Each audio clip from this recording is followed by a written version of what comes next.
On this All Hallows Eve, we call our queen from the ether. Please find this mortal host worthy of your majesty. Now for the lighting of the eternal flame. Where's this? Backwards, yep. Okay. Let the sacred pollen sprinkled across the vessel guide our spirit home. And now for the final sacrament. We pour the mead to consecrate the final rite. Wait, where's the mead? Lauren, did you drink the mead? You need it for the ceremony? I thought you meant it was like for the ceremony. At this point, we've now fermented our own versions of several of the world's oldest alcoholic beverages, beer and wine. But there's a third drink that potentially predates all of them, mead. So we are recreating this ancient beverage starting right from the source, the bee, making our own primitive protective gear and extracting and processing the honey into our sacred mead elixir. Let's get started and see how it turns out. Everything we use comes from 8,000 generations of collective innovation and discovery. But could an average person figure it all out themselves and work their way from the Stone Age to today? That's the question we're exploring. Each week, I try to take the next step forward in human history. My name is Andy, and this is How to Make Everything. Be sure to subscribe and turn on notifications so you don't miss the next step in this journey. In this episode, we talk about bees and beekeeping. If those topics interest you, check out the interesting documentary, More Than Honey, on this week's sponsor, CuriosityStream. CuriosityStream is a documentary service that is only $14.99 for the whole year. You get access to thousands of streamable documentaries and non-fiction TV shows on topics like history, nature, science, food, technology, travel, and more. For today's video, we trekked out the history of food, a trip through the ages from the earliest hunter-gatherers to today, and the important role food plays in human advancement and civilization. Your subscription allows you to stream one of their 35 collections of curated programs and award-winning originals from any device, anytime, anywhere. Click on the link in the description and use the code HTME at sign-up to get a whole year of streaming for just $14.99. A whole year is only $14.99. CuriosityStream. It's smart TV for your smart TV. First up, before we harvest the honey, let's make some protective gear to keep ourselves safe. For inspiration, we are pulling from some really creepy designs of beekeeping outfits that date to the Middle Ages, which used a wicker face mask as a shield from the bees that you were also able to see through. I'm gonna collect some willow branches from the willow tree. I'm gonna make some creepy masks to protect us from bees. Scare the bees away. That's how it works. So at this point, I'm not sure if I really want the dry ones or the wet ones. The dry ones pretty much snap off, so that's a little hard to use transport. Might get the live ones. From what I've read, you want to dry them out first and then soak them right before you weave them. So I think they would work. It's just they snap so easily. I can get them down in one piece.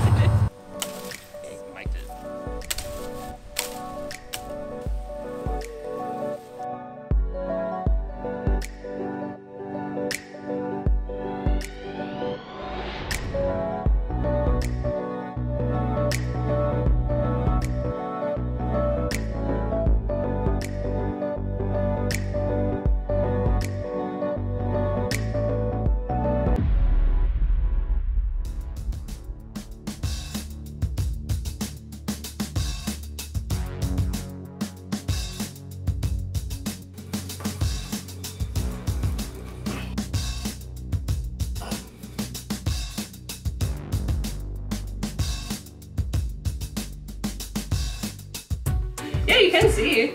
Yeah?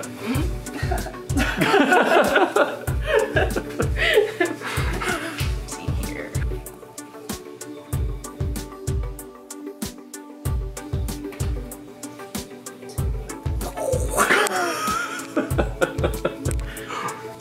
Did you see Midsummer? Kind of reminds me of that. Yeah.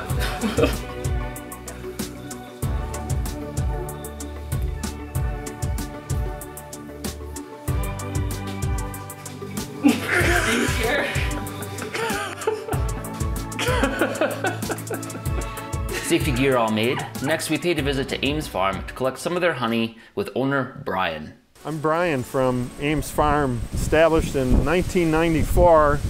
We've been raising bees and producing honey for the Minneapolis co-ops and farmers markets ever since. We produce raw honey, beeswax, sell bees to beekeepers in the spring and offer beekeeping classes. We have 450 hives located in 16 to 20 different locations. In the 1800s, by the way, a priest named Langstroth in England figured out that the spacing between combs was critical, and he was able to make removable combs. So that started beekeeping, and by beekeepers being able to go in and make manipulations and help the bees, they can make 4 or 5 times as much honey, even more than that they would normally. So the wood frames, that's something that was invented in the 1800s, you're saying? So before that, that's where you kind of have a honeycomb. Well, they had what they call a skep that was made out of straw, but it's illegal to use them. Well, first of all, you're killing the bees to harvest the honey, and then there's no way to treat them if they're sick either. From an animal health reason, they're not legal, but that made beekeeping sustainable in the sense that you didn't have to kill the hive to harvest the honey. Now you can save the combs and use them again. I love the homemade medieval beekeeping veil, as we would call it nowadays. I mean, I could see that being definitely protective. Yeah, you think it'll work? Yeah, I do. I would use it. Yeah, better than nothing at least. Are you selling those? I should. Should we get some honey? Yeah. Honeybees are like other animals. They're trying to get ready for the winter all the time. In the summer, they'll build up a hive to the peak of its population in July, and that's when all the flowers are in bloom, and they'll collect more honey than what they need to eat at that time. So that's what beekeeping is helping them to make honey that they don't need. This is the actual nest. Be a queen in here somewhere. Honeybees have a queen. They can live up to 3 years. All the workers in there are unfertilized females. They do all the work. Oh. And guess what the drones, the male bees, do? Nothing. They bring in no food. They serve no function in the hive. They're there. Typical. You can handle this with just your bare hands. If they walk on you, they probably won't sting you. They just feels a little weird. You'll get used to it. We raise hundreds of queens here. Each one goes on to raise hundreds of thousands of bees. And they go out and they touch hundreds of thousands of flowers. And those go on to make hundreds of thousands and millions of seeds that go on to feed thousands of birds and other animals. It's kind of cool just to realize, you know what, one hive of bees, amount of reach or power that comes out of that. The impact of a single bee is massive. And comparatively, the increasing loss of bees and other pollinators in the environment poses grave concerns for the future. We have lost. There's an estimate around the world, I think like 40% is possibly of just total insect mass. Bats are way down. Yeah, it's pretty bad. Some other states it's even worse. Like, we are really at death's door for pollinators. All right, so I tried it out and didn't get stung. Seemed to do a pretty good job. They're buzzing all around. None of them got in. The armholes aren't the greatest, so a little exposed there, but didn't get stung, so actually worked. I mean, I think we're the only really comb maker here in the Midwest. Honeycomb takes a super strong hive. See, they got to make that comb, so they waste 8 pounds of honey in that 40-pound box just making the wax. 8 pounds of honey is lost if they have to draw that comb out every year. These are those 34-pound boxes I was talking about with the 9 combs. When the bees fill the comb, then they cap it with wax so it can't run out, right? But once we spin the honey out of these are valuable, and we keep those and reuse them next year. That's where the beeswax comes from. Call that the cappings. Our system here is really simple. We put that in a 3-gallon pail, put it in a water bath at 160, and the honey sinks to the bottom and the wax on top. And that wax plug we run through a melter. So you mostly just harvest the caps and not the actual comb and save those? Right. Comb is super valuable because some of these combs are, you know, older than the business. These are the spinners, or the extractors is what we call them. Very simple. Even though they had removable combs, they didn't have the contraptions until the early 1900s. We just strain the wax out and then voila, honey. So that's our single source honey crop so far this year, but this will be filled here to the ceiling soon. Here's the comb cutting area. Okay, well, I'm a professional now that I watched Alex do it.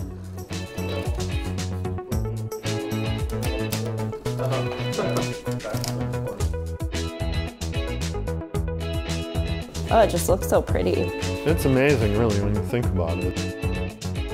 Hi, Hey, did you know we have an Instagram page? I did. You should follow it by clicking this button right here. Bink. As you see, we have different posts here. Like this is a little behind the scenes from the episode you're currently watching. This is something else. Yeah, so follow us on Instagram and see more content like this. Thanks to Brian at Ames Farm, we were able to get some honey. So we got them in the combs here. And now the next step is to actually extract it from the combs. So for that, I'm going to take our bronze dagger, heat it up, get nice and hot, carve off that top layer of wax, and then we can drain it and get our honey. And hopefully we can also preserve the wax so we can make some sort of candles or something also. A little bit slower than the centrifuge method, but we're a little bit limited in our technology at this point.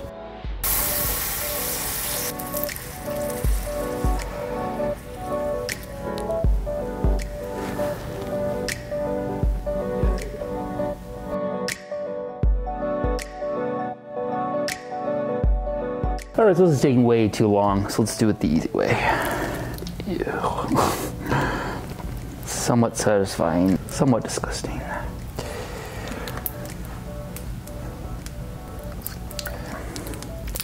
Satisfying, but also like, I feel like I'm just destroying their complex structure they built.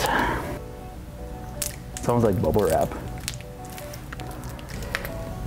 All right, so that was a little bit faster. So Brian mentioned with the wax, you can actually heat it up and then that will separate the honey from the wax. Still have a lot of large chunks of wax in here. So I'm gonna try and run it through Lauren's wicker basket and see if we can straighten out some of the major chunks. And I think any smaller chunks that remain are probably fine. They'll probably settle at the bottom with the rest of the yeast sediment as it ferments. So let's strain this out, melt this out, see if we can salvage some of the wax, and then so we can do something with the wax.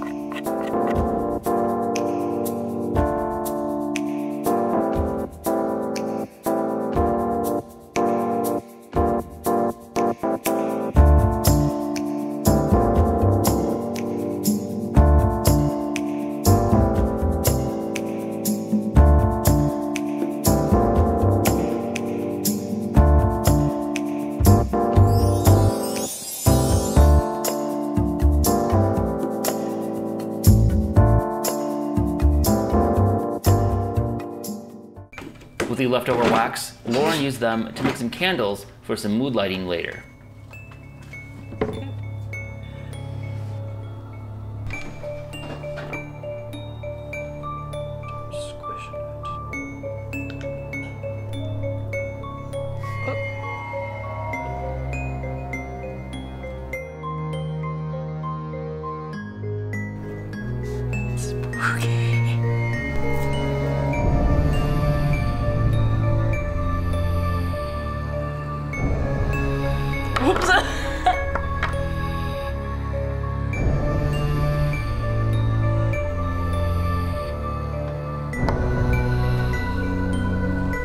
You scared? Yeah, you can see the knuckles and stuff. It's so creepy. Oh, that's the grossest one. It straight up looks like a dead person's finger. Bill. All right, so I got the honey pretty much strained out now. Got probably about 90% of the wax out. So we got a few chunks in there, but that should just settle to the bottom. So now it's time to actually start the fermenting. So for this recipe, I'm following kind of an old Roman recipe. Pretty straightforward. They actually use grape must. So I have some leftover must from the wine we made a few weeks ago. So it's basically just honey, wine must, which is crushed grapes, and water. And we're gonna seal it up with plaster, according to that recipe. That's gonna create a one-way gas release where air can escape, but hopefully nothing can go back in. Which is kind of a problem that a few people in the comments noted about our wine episode, is that we left it a little bit too open to the air. Might have been what caused a little bit more of a vinegar result.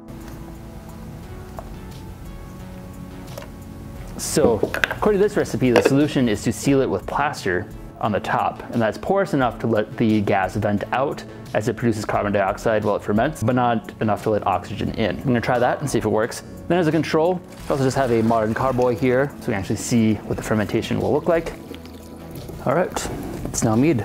So sealing this guy up was pretty straightforward, but to seal it in ancient matter is gonna be a little bit more complicated, so we need to make plaster.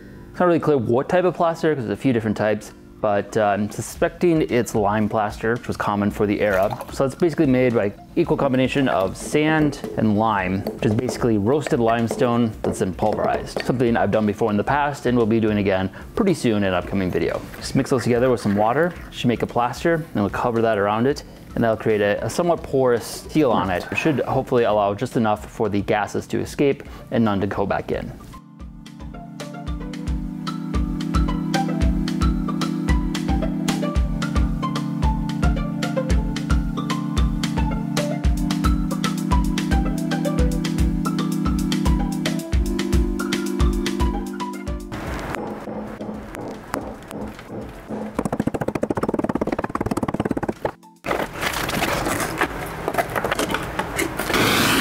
I think we got some mead.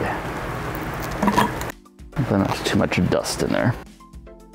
Okay, so I let these guys ferment for 2 weeks now. They look pretty similar in color, seems pretty promising. Give them a taste and see how they compare. This guy has the kind of modern airlock system, pretty much guaranteed success. This one not so much. This is kind of the primitive method where you put the plaster on it. A lot of questions with how exactly to do it, but weren't really too well specified. The plaster seemed to have been able to off gas and relieve the pressure as it went. There were cracks that formed in it. It didn't explode, which is good. Always a good thing. So this is kind of an attempt. Let's give it a taste and see how they compare. All right, let's do the control first. It's pretty good.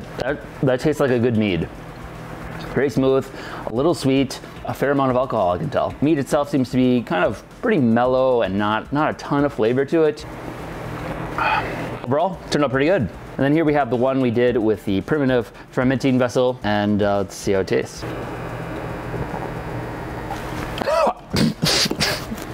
No. That one's not as good. I don't know what happened. Things need some improvements, it seems. There's a possibility of oxygen being able to get in there and creating a less than ideal fermenting situation, producing a little bit more of a vinegar. It's hard to say what exactly it is. It's not necessarily sour, it's just off. There's also a possibility we have some cross-contamination from cheese. This is the vessel that was used for fermenting cheese. Might have left some contaminants in it that might have added to the fermentation. Hard to say what exactly went wrong with it, but we have a lot of future fermented beverages coming up. We have lots of opportunities to kind of perfect that and kind of hone in and actually get something that tastes a little bit better. But these early batches were probably a lot more kind of see what happens, and that's what you get. I think with our big jug of mead, we have everything we need to continue the ceremony.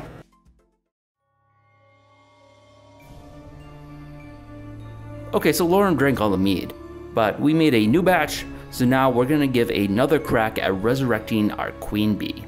Now, with the blessing of the modern airlock, I will invoke the spirit of the queen.